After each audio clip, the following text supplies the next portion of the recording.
Was geht ab, meine lieben Freunde? Wir haben die Aprilia abgeholt, sind jetzt zu Hause in meiner Garage oder beziehungsweise in der Garage von meinen Eltern und machen mal eine kleine Bestandsaufnahme und gucken mal, was wir so auf den ersten Blick für Schäden feststellen können.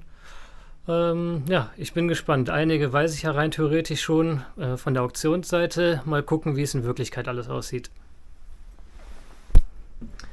Fangen wir hier an, ganz offensichtlich. Die Windschutzscheibe gebrochen, Spiegel, ja, dreckig verkratzt. Muss man mal genauer gucken. Hier unten steht die Verkleidung ein kleines Stück ab. Müssen wir auch mal schauen, mal abbauen, mal gucken, was damit los ist. Scheinwerfer hat hier ein paar Kratzspuren.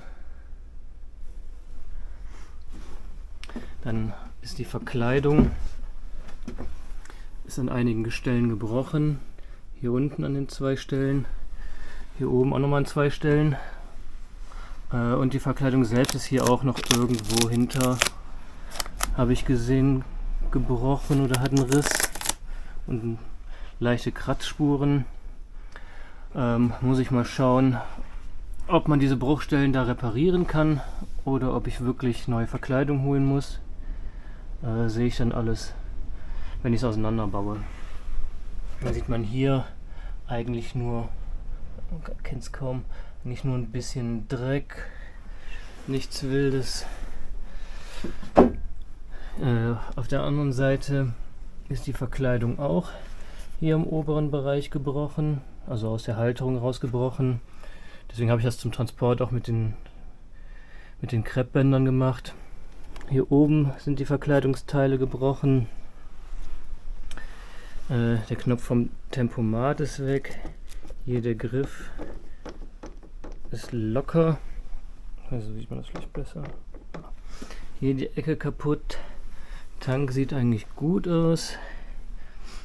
Heckpartie sieht auch ziemlich gut aus. Keine Beschädigungen. Das Einzige, was hier ist, die haben hier so einen Karton drauf geklebt.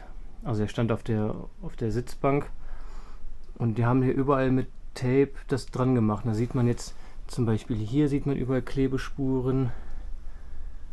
Ja, ist bei dem Licht irgendwie scheiße zu sehen. Da sind auf jeden Fall überall, also erkennt man auch ein bisschen hier vorne, hier sind überall so Klebereste. Das ist der Aufkleber von der Auktion.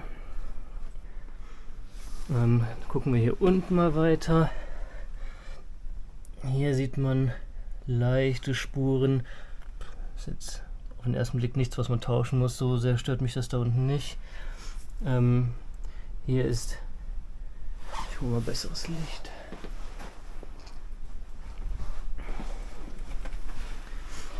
Hier sieht man, dass der Schalthebel krumm ist von der Fußrastenanlage und das Gestänge zum Getriebe ist auch abgebrochen. Ist aber nur eine Kleinigkeit. Hier unten hängt ein Stück vom Auspuff irgendwie ab. Kleinigkeit. Hier die Prisma-Buchse. Krumm. Kleinigkeit. Ein paar ganz leichte Kratzer hinten auf der Rückleuchte. Durch den Dreck sieht das jetzt schlimmer aus, als es ist. Hier hinten die Kennzeichenhalterung ist krumm. Mal gucken, ob ich die neu hole oder ob man die gerade kloppen kann. Ich würde die eh gerne kürzen. Ich hätte das Kennzeichen wirklich gerne direkt unterhalb von der Rückleuchte. Mal gucken, ob das so machbar ist. Gucken hier auf der Seite weiter. Hier auf der Schwinge ganz leichte Spuren. In erster Linie ist der Aufkleber da am Arsch.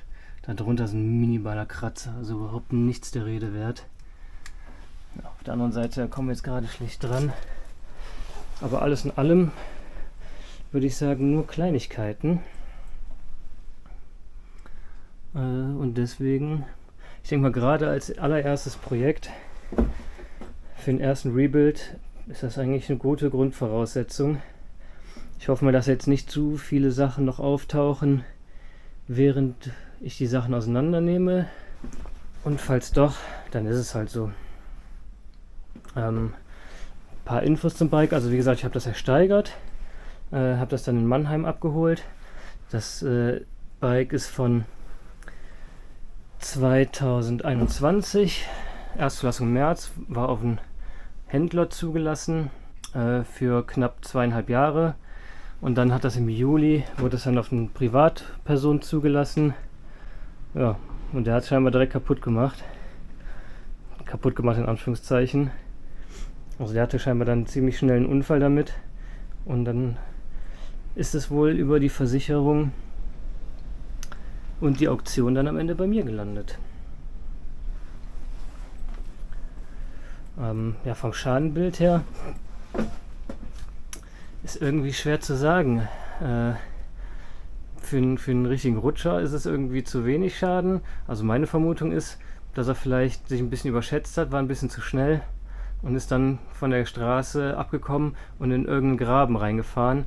Man sieht hier überall so Grasreste und Reste vom Dreck und sowas. Das spricht ja definitiv dafür, dass es ins Gemüse gegangen ist. Und wie gesagt, Kratzer, also richtig starke Kratzer oder Beschädigungen sind ja im Prinzip nicht vorhanden. Hier sieht man an der Frontverkleidung noch ein paar Kratzer. Ja, alles nichts Wildes. Mal gucken, wie schön wir das Bike wieder hergerichtet bekommen. Ich habe auch schon mir Gedanken ein bisschen über ein Design gemacht. Ich muss mal gucken, auf den Bildern sah das Motorrad wesentlich gelber aus. Jetzt ist das, hat eher so einen grünlichen Stich und ist ein bisschen, ja, keine so kräftige Farbe. Muss ich mal gucken, ob dieses schwarz-gelbe Design, was ich da im Kopf hatte, ob das mit der Farbe gut harmoniert. Ansonsten wird es halt was anderes, auch kein Problem. Zu dem Karton, der dabei war, den haben wir hier. Da war ein Karton dabei, der auf dem Motorrad drauf festgeklebt war. Und seltsamerweise haben wir hier zum einen eine Mappe von BMW.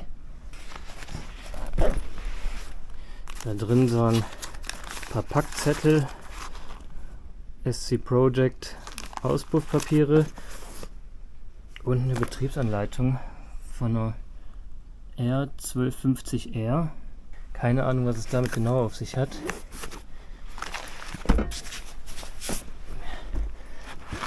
Witzigerweise ist da noch, also ist noch hier irgendwie so ein komischer Halter.